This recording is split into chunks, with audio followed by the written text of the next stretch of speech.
We are at the University of Arkansas Library's Special Collections with Amy Allen, and we're going to talk about how the University of Arkansas became the Razorbacks. We've moved across campus to the Frank Broyles Athletic Center, and I've got Kevin Trainer here, and we're going to kind of talk about the logo of the Razorback as it is today.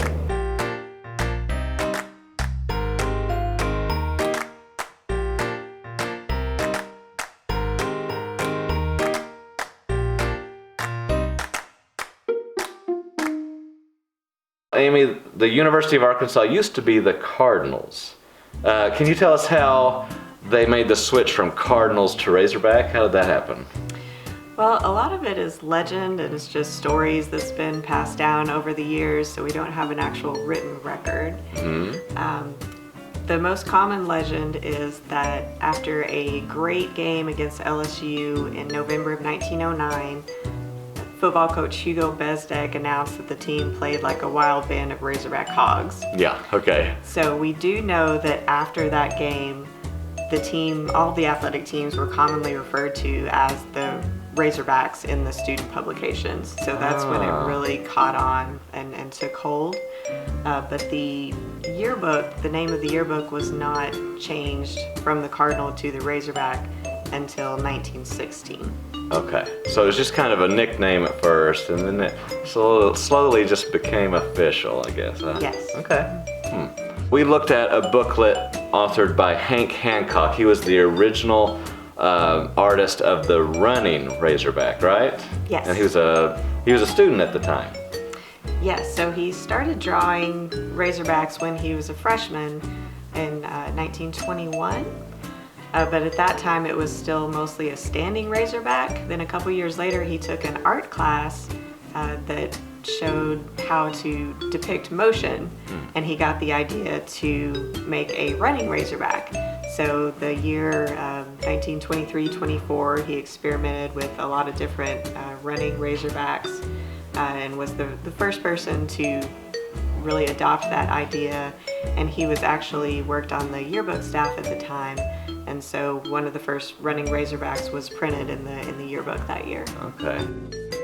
So in that booklet, Hancock mentioned that there was kind of this legend that the Wild Hogs, the Razorbacks, out in the Ozarks, and we were kind of famous for that, apparently, kind of known for it, were supposedly descendants from DeSoto's livestock that he brought through. What do you say about that?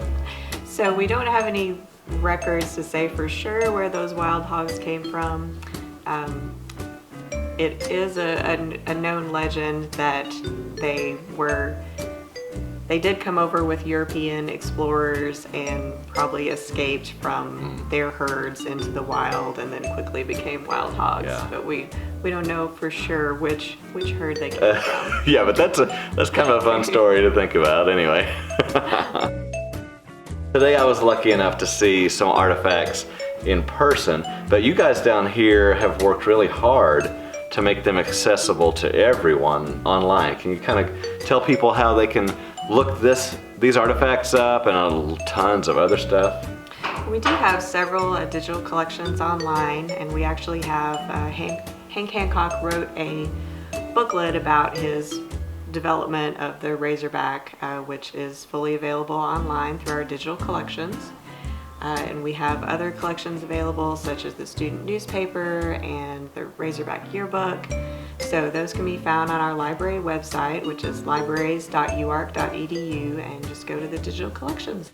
It's fun to see kind of where the Razorback concept got started, and you've got tons of stuff here to just follow the evolution on through. There's so much more on libraries.uark.edu. At the archives at the library, I got to see a lot of iterations in how the Razorback kind of came into being with the first running Razorback sketch. And so kind of tell me about this super unique logo you guys have got here. Well, as you've already seen, the Razorback has a tremendous history, and over the years it's changed. On the wall behind us you can see several versions of that. And so as the university's history and the athletics history has continued, the Razorback has evolved. And so from the very early drawings that you saw to the Razorback we have today. But one thing that has remained the same is just the iconic brand that the Razorback is. Absolutely. Not just in intercollegiate athletics, but across the world. And when people spot that hog, there's no mistaking. They're talking about one place, the University of Arkansas and the state of Arkansas. Absolutely. What do you guys do here in your department?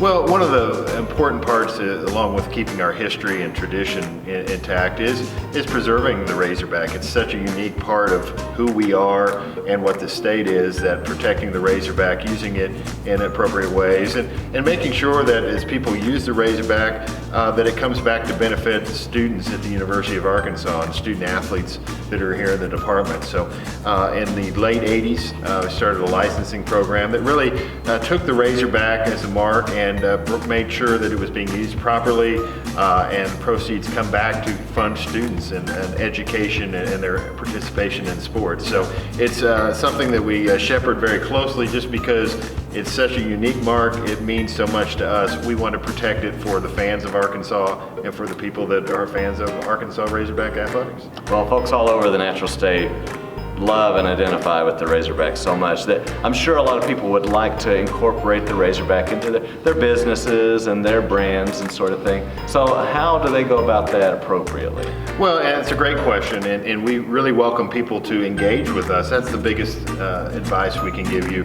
We have a licensing department that will work with you every step of the way to see if the Razorback can work in the situation you want to. Certainly we don't enjoy opportunities to tell people they can't use the Razorback, but there are some specifics that people need to be aware of, and by engaging with us on the front end, it really saves a lot of time and effort.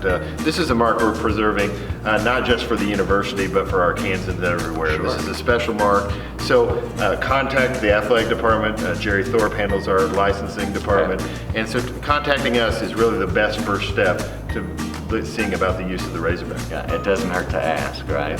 You know, when people use the Razorback and go through our licensing program, it really benefits the student athletes, in particular our female student athletes here at the university.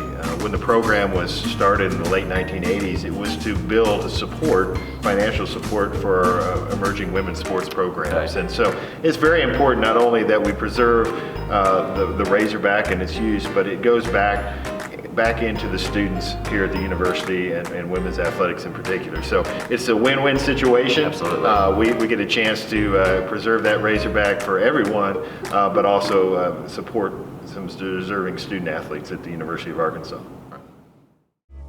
Thank you, Only in Arkansas, for sponsoring this video. Life is what you make it. Let's get our hands dirty. And as for the term Razorback, where did that come from? Well, there was a tall tale that described the wild hogs as having spines covered with bristles as sharp as a razor. So there you go, Razorbacks.